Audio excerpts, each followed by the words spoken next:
اور جو اقوام متحدہ کی بنیاد ڈالی گئی وہ اللہ کے نبی کی زندگی کا حلف الفضول کے واقعے کے اوپر اس تنظیم کو دیکھ کر بنیاد ڈالی گئی۔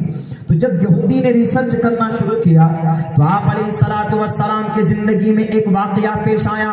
انہوں نے کہا کہ ٹھیک ہے، یہودیوں نے کہا کہ ہم رکھیں گے، ایک ایسی تنظیم بنائیں گے، لیکن کاپی کہاں سے کریں، پیروی کہاں سے کریں، ہم سسٹم کہاں سے لیں؟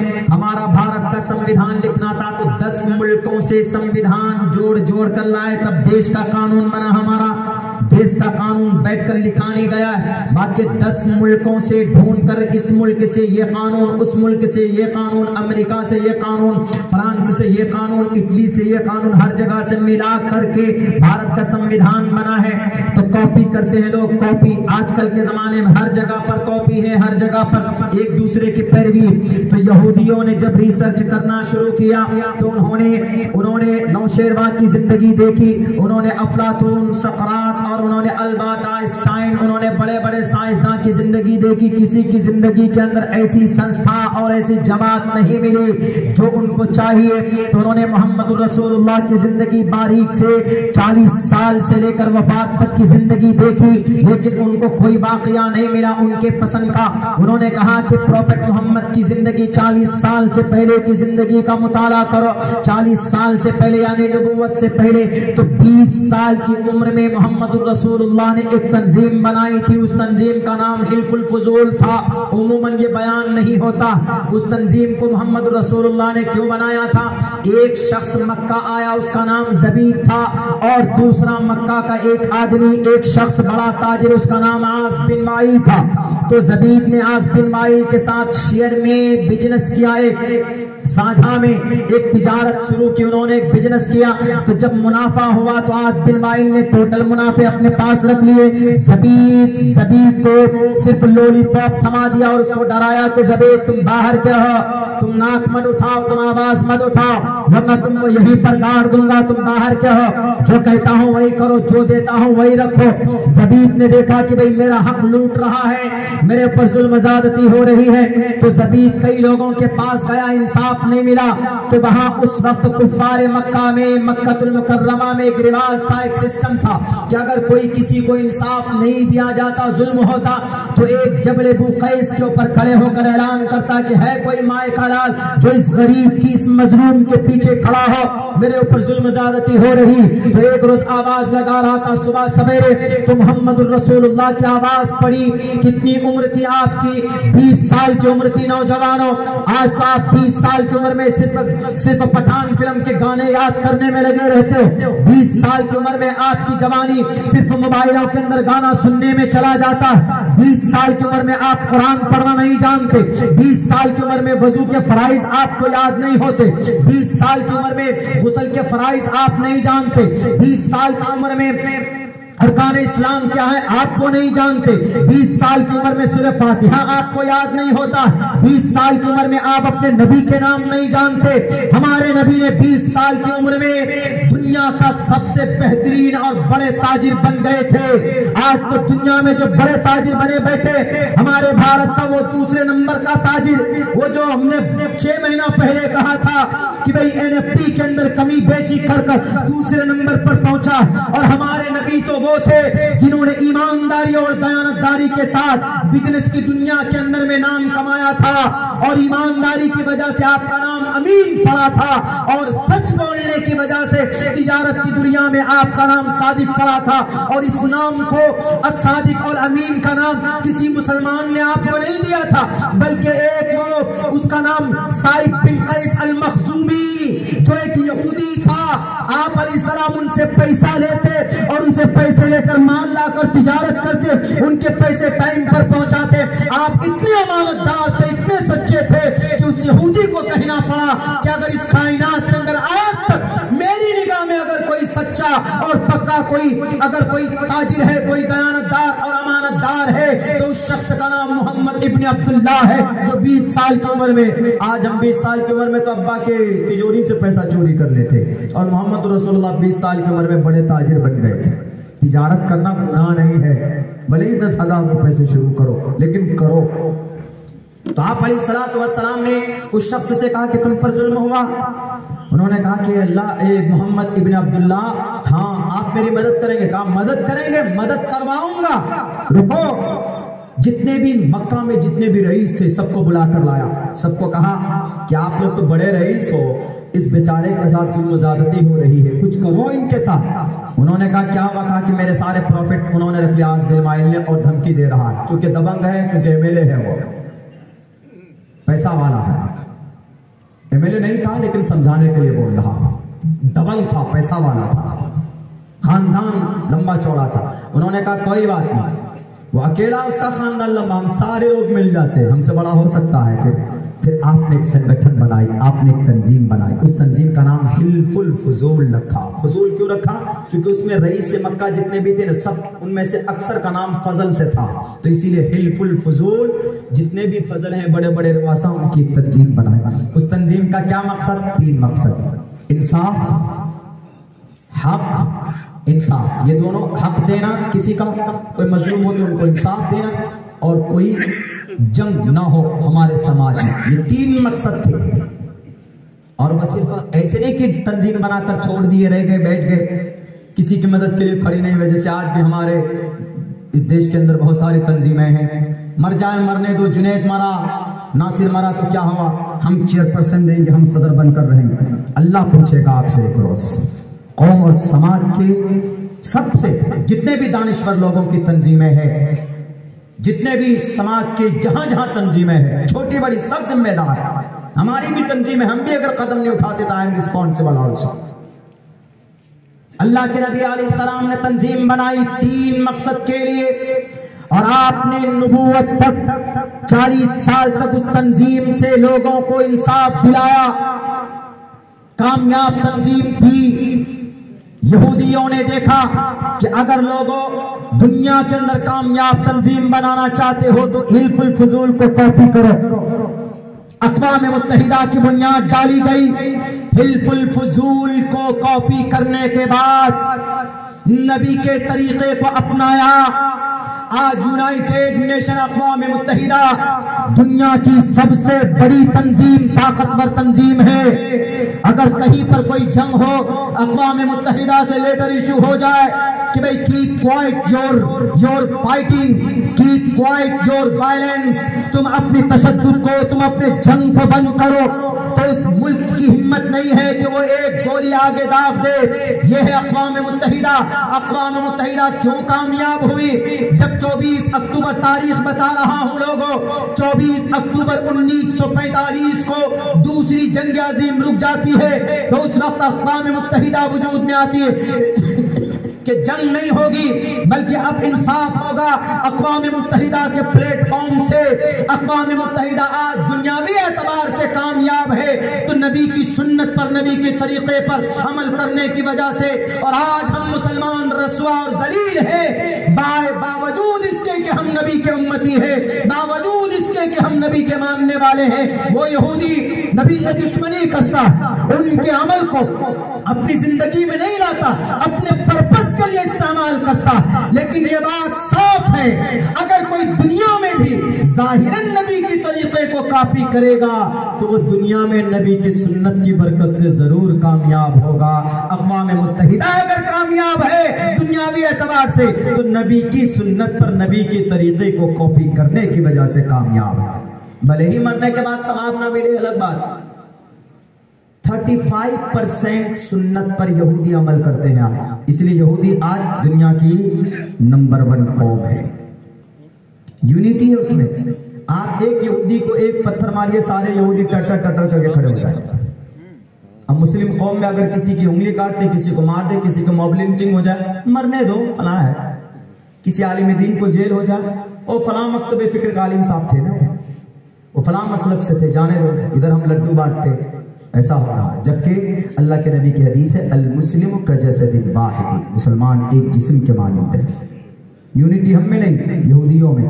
اسی لیے مفسرین نے یہ بات کہی ہے کہ اگر نبی کی سنت پر یا قرآن کے حکم پر جو بھی انسان عمل کرے گا، جو بھی، چاہے وہ بت پرست ہو، چاہے وہ مجوسی ہو، اگر عمل کرے گا تو دنیا میں ضرور کامیاب ہوگا، دنیا میں، مرنے کے بعد اس کو اس کا پنیہ نہیں ملے گا، لیکن دنیا میں وہ سکسیس ہوگا۔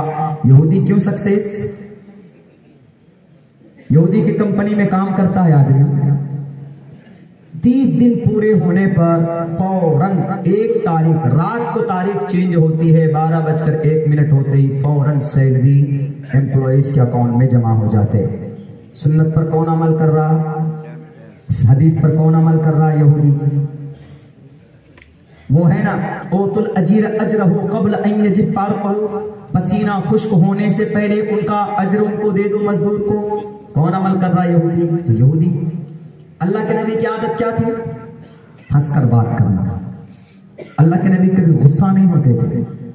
سفروں میں جائیے، کہیں پر بھی جائیے، یہودی سے ہاتھ ملائیے تو مسکرائے گا فوراً۔ How are you? I am coming from America. What's your name please? Where will you go? ہنس کر بات کرے گا۔ یہ طریقہ کن کا تھا؟ محمد رسول اللہ کا۔ یہاں تو ہم مسلمان ایسے ہیں، اگر تھوڑا کوئی ہے ایسے دیکھتے ہیں تم غور کر، اچھا یو 4 گرام خون کم ہو جاتا کسی کی ترقی کو بھی دیکھ کر۔ یہ نہیں کہ ہاتھ ملا کر کے ماشاءاللہ اللہ نے آپ کو بہت دیا، اللہ آپ کو اور ترقی سے نوازے، نہیں، اندر اندر گھٹ کر مر جائیں گے، 5 گرام خون کم ہو جائے گا۔ جلن، حسد، کینہ، یہ ہے غور کرنا، فکر کرنا، یہ سب چیز نہیں۔ ہمارا جوان بس موبائل۔ ابھی 5 تاریخ کو ایک پروگرام تھا بنگال میں، اچانک سے اتفاق سے ہم پوچھ بیٹھے، قرآن دستار بندی کا ہی سمجھیے کہ بھی فروری اور مارچ میں دستار بندی کا ہی پروگرام چل رہا، تو فضیلت القرآن پہ ہی بات کرنی پڑتی۔ تو ہم نے ایک بچے سے پوچھا کہ بیٹے ذرا بتاؤ قرآن سے کتنی محبت ہے تم لوگوں کو؟ تو ایک بولا کہ بہت محبت ہے مولانا۔ ہم نے کہا کتنی محبت ہے؟ بولا اگر آج کوئی قرآن کو جلائے گا تو ہم آگ میں کود جائیں گے۔ ہم نے کہا کہ نہیں، یہ محبت کی علامت نہیں۔ محبت کی علامت یہ ہے کہ اس چیز کو اس کے شان کے مطابق پڑھو، یاد کرو، ڈیلی پڑھو۔ پڑھنا جانتے ہو؟ تو چپ ہو گیا۔ اور بھی بچے بیٹھے ہوئے تھے چھوٹے چھوٹے، ہم نے کہا کہ یہ دیکھ لو، یہ ہے آپ کی محبت۔ سلمان خان کی فلم سے محبت ہے آپ کو؟ شاہ رخ خان کی فلم آئی، ایک فلم ہم نے ایک لفظ بولا اسے، ہم نے کہا کہ بتاؤ یہ کس کا گانا ہے؟ لوٹ لی محفل۔ ایک لڑکا کیا بولتا؟ انگلی اٹھا کے، پٹھان کا گانا۔ وہ سوچتا میرا نمبر آئے گا، میری تعریف ہوگی، میں پہلے بتا دوں۔ ہم نے کہا اچھا، ہم نے کہا کہ لوٹ یہ بے شرم رنگ، وہ بولتا یہ بھی پٹھان کا گانا۔ بچہ ہے 8 سال کا، گانا اتنا جلدی یاد ہو گیا اس کو۔ ہم نے کہا اچھا چل کوئی بات نہیں، لڑکپن ہے۔ بتاؤ ذرا یہ قل هو اللہ احد اللہ الصمد لم یلد ولم یولد ولم یکن له کفوا احد، یہ کس کا گانا ہے؟ بتا گانا نہیں ہے مولانا، یہ اردو میں ہے، ہم اردو نہیں جانتے۔ ہنسنے کا نہیں، مطلب تعجب کرنے کا مقام ہے۔ پھر میں نے کہا چلو، یہ تو سورہ اخلاص، ہم نے کہا چلو اچھا، الحمدللہ رب العالمین الرحمن الرحیم مالک یوم الدین، الرحمن الرحیم مالک یوم الدین میں نے ادغام کبیر کیا ہے، وہ جب آپ پڑھیں گے وہ 7 زبان میں قرآن کریم پڑھا جاتا ہے، وہ اس لیے ہم نے پڑھا ہے، ورنہ بہت سے قرآن حضرات کہیں گے مولانا غلط پڑھ رہے ہیں۔ 7 عشرہ الحمدللہ، I completed my 7 Ishrah, 7 language میں قرآن پڑھ سکتا ہوں۔ الحمدللہ رب العالمین الرحمن الرحیم مالک یوم الدین، الرحمن الرحیم مالک یوم الدین، الرحمن الرحیم مالک یوم الدین، الرحمن الرحیم مالک یوم الدین، ایاک نعبد و ایاک نستعین، اهدنا الصراط المستقیم، صراط الذین انعمت علیہم غیر المغضوب علیہم ولا الضالین۔ ألم تر كيف فعل ربك بأصحاب الفيل ألم يجعل كيدهم في تضليل وأرسل عليهم طيرا أبابيل ترميهم بحجارة من سجيل فجعلهم كعصف مأكول۔ 7 زبان میں اللہ نے لینگویج میں قرآن کریم کو اتارا، تو ہم نے اس کو سورہ فاتحہ پڑھ کر بتا الحمدللہ رب العالمین الرحمن الرحیم، تو کیا بولتا؟ مولانا ہم اردو جانتے نہیں ہیں، آپ کو پتا۔ گانا بے شرم رنگ، مولانا پٹھان کا گانا۔ عشق ہو گیا ان سے، مولانا فلاں فلم کا گانا۔ یہ ہے دیکھیے، یہ ہم نے کہا کہ یہ محبت کی علامت نہیں ہے کہ اگر قرآن کریم کو کوئی جلائے گا تو تم کود جاؤ گے، لڑ جاؤ گے، وہ ٹھیک ہے، اچھی بات ہے، لیکن قرآن کی حفاظت کیسے ہوگی بیٹا بتا؟ نہیں جانتے بچے. یہ چیز ہے ہم اپنے بچوں کو اور ہمارے اندر خود قرآن کریم کا تعلیم ہونا. We should to recite the Holy Quran every day. ہر دن ہمیں قرآن کریم کی ایک رکوع ہی کم سے کم تلاوت کرنی چاہیے. قربت بڑھ جائے گی اللہ سے. قربت. گرل فرینڈ کا میسج آتا ہے تو رو رو کر پڑھتے ہیں, آنسو بھی بہتا ہے کہ دیکھیے ہماری کوئی گرل فرینڈ تھی, یا ہمارا کوئی بچھڑا ہوا دوست, اس کا میسج آ جائے, خط آ جائے تو پڑھتے روتے. یہ خط ہے قرآن اللہ کا آپ کے پاس, اللہ کا خط. اللہ سے بات کرنا چاہتے ہو تو قرآن پڑھو. رب کہتا صاف لفظوں, نہیں پڑھتے اس نیت سے. میرے بھائیوں, بڑی تبدیلی کی ضرورت ہے. دنیاوی اعتبار سے لوگ کامیاب ہو رہے ہیں محمد الرسول اللہ کی سنتوں کو اپنا کر, اور ہم مسلمان ہیں کہ قرآن اور سنت سے اپنا رشتہ توڑ کر اللہ کے نظر میں ہم لوگ مجرم بن رہے. اسی لیے اللہ نے کہا کہ اگر تم شریعت سے, قرآن سے, سنت سے روگردانی کرو گے تو یہودیوں کو کھڑا کر دوں گا. اقوام متحدہ حلف الفضول کی جگہ پر انہوں نے بنیاد ڈالی تو آج وہ تنظیم دنیا کی کامیاب ہے.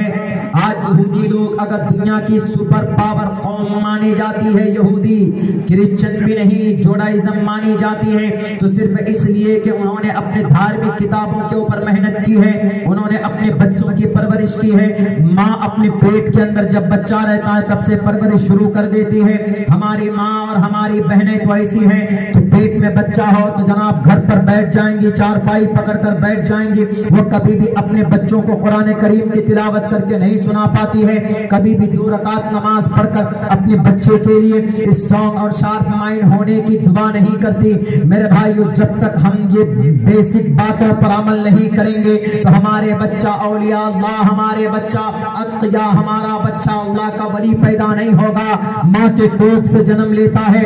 پنڈت دیانند سرسوتی جی نے بھی کہا ہے صاف لفظوں میں, انہوں نے کہا ہے ماترمان پترمان چاریاوان, ماں باپ اور ٹیچر, ماترمان پترمان چاریاوان, ان کی محنت سے پروشو ویدا ایک مہان انسان پیدا ہوتا ہے. لیکن جس کے ماں باپ دیندار ہو, پرشستہ دھارمکی, پرشستہ دھارمکی, بڑا خوش نصیب ہے وہ بچہ جس کے ماں اور باپ دینی ہو, مذہبی ہو, نمازی ہو, روزے دار ہو, دین کی شریعت پر عمل کرتا ہو. پرشستہ دھارمکی ودیتی یسسا ماسمگمہ, جس کے ماں باپ دھارمک ہو, مذہبی ہو, قرآن و سنت پر عمل کرنے والے ہوں, وہ بچے بڑے خوش نصیب ہوتے ہیں. کیونکہ قدم قدم پر ماں اور باپ اپنے بچے کی رہنمائی اور رہبری کرتا ہے کہ بیٹے وضو کے اندر 4 فرض ہے. پہلے نمبر پر بیٹے منہ دھوتے ہیں کان کی لو سے دوسرے کان کی لو تک, اور پیشانی کے بال سے تھوڑی کے نیچے تک. بیٹے وضو کرو گے,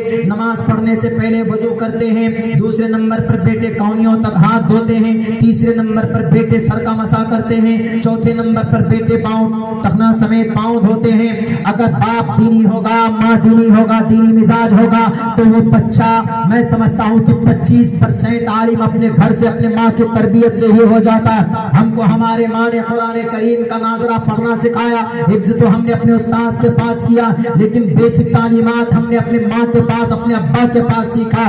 اس لیے میرے بھائیوں, سب سے پہلا مکتب اور مدرسہ آپ ہیں, آپ پیرنٹس ہیں, آپ ذمہ دار ہیں, آپ گارجن ہیں. اللہ کے نبی کی حدیث بھی ہے کلکم رائن و کلکم مسئول عن رعیتہ, آپ ذمہ دار ہیں اپنے بچوں کے کہ آپ کا بچہ شاہ رخ خان کا گانا یاد کر رہا ہے یا قرآن کریم کی تلاوت کرنا سیکھتا ہے کہ نہیں سیکھتا.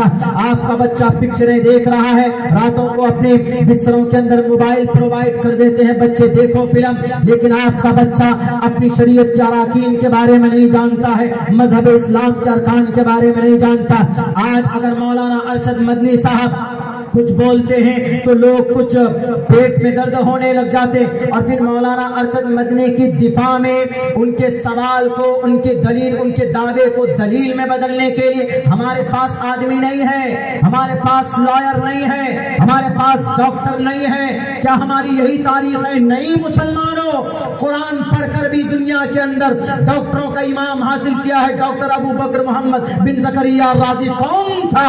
مدرسے کے اندر پڑھنے والے ڈاکٹر ابو بکر محمد بن زکریا الرازی، جنہوں نے میڈیکل اور سائنس کے اوپر کتاب لکھی ہے، اور کون تھا شیخ حسین ابن علی سینا، ڈاکٹریٹ کے اندر MBBS اور MD ڈاکٹر جب تک نہیں پڑھ سکتا جب تک ڈاکٹر شیخ حسین ابن علی سینا کی کتاب القانون کتاب نہ پڑھ لے۔ آکسفورڈ یونیورسٹی کے اندر آج بھی ان کی کتاب پڑھائی جاتی۔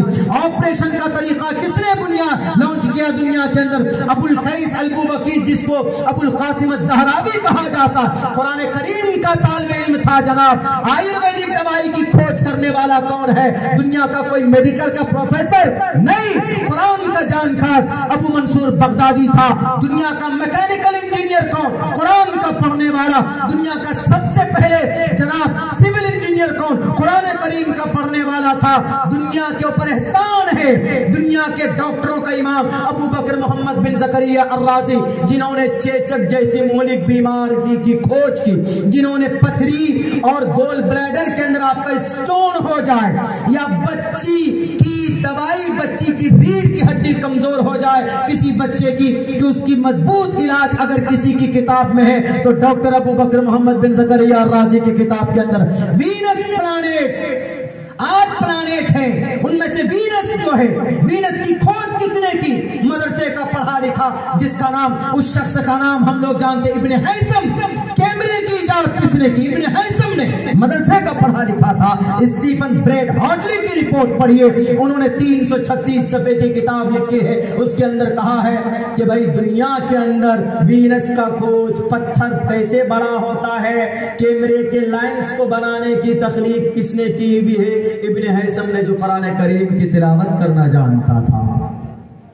ایسا نہیں ہے کہ ہم صرف حافظ بنتا ہے قرآن پڑھ کر، لیکن ویسی کوشش، ویسی محنت کرنی پڑے گی۔ میرے بھائیوں، وقت بہت ہو چکا ہے، بس میں اتنا کہوں گا کہ ہمارے پاس دنیا کی سب سے بہترین سموِدھان موجود ہے قرآن کی شکل میں۔ حافظ قرآن اپنے بچے کو پہلے بنائیے، اس کے بعد اپنے بچے کو ماسٹر بنائیے، گریجویشن کرائیے، اکیڈمک کوالیفیکیشن دلائیے، UPSC کی تیاری کرائیے، BPSC کی طرح تیاری کرائیے، کچھ بھی کرائیے، اسلام منع نہیں کرتا۔ ہمارا ایک دوست ہے جھارکھنڈ کے اندر، اب سے تقریباً 5 سال پہلے اس نے اسٹیٹ ٹاپر کیا تھا، حافظ قرآن ہے آج بھی الحمدللہ پورے جھارکھنڈ اسٹیٹ کے اندر۔ ایسا ہے، پڑھ سکتے ہیں اپنے بچوں کو، لیکن حافظ قرآن بنائیے، مدرسے میں پڑھائیے، عقیدہ صحیح ہوگا تو انشاءاللہ جب عقیدہ اور بنیاد مضبوط ہوگا تو دینی مزاج اس کا رہے گا۔ اگر وہ ڈاکٹر بھی بنے گا تو پہلے 2 رکعت نماز پڑھے گا، اللہ سے مدد مانگ کر آپریشن بھی کرے گا تو آپریشن سکسیس ہوگا۔